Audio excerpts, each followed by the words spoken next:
Have you ever seen one of these? In this video I'll show you exactly what it is and why everyone should have one in their home.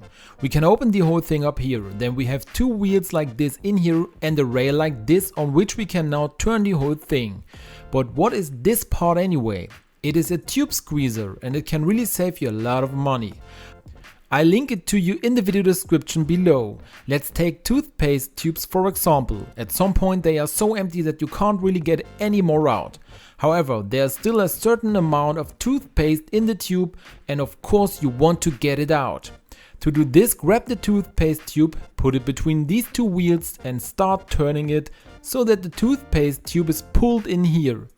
Once you have it in, it's much easier. Now you just have to turn this wheel and you can see that the toothpaste tube is slowly being pulled through here. And what comes out at the end here is really completely empty and all possible remains in the toothpaste tube are now pushed to the front. I'll show you in a moment how incredible it looks afterwards.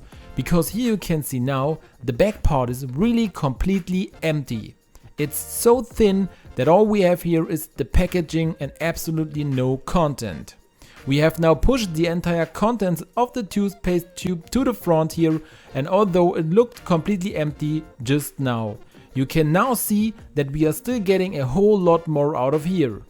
And of course the whole thing doesn't just work like this with toothpaste tubes, but also with all kind of other tubes, like here for example with a conventional cream.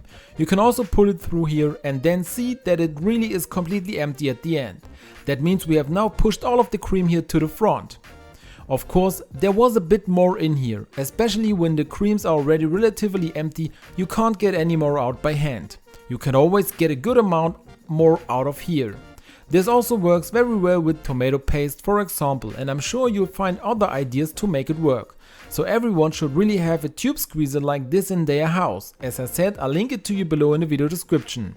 Would you also like to know why you should put a bay leaf in your shoes? Then be sure to watch the video I'm linking to you here. You would make me really happy if you click the like button and subscribe to my channel.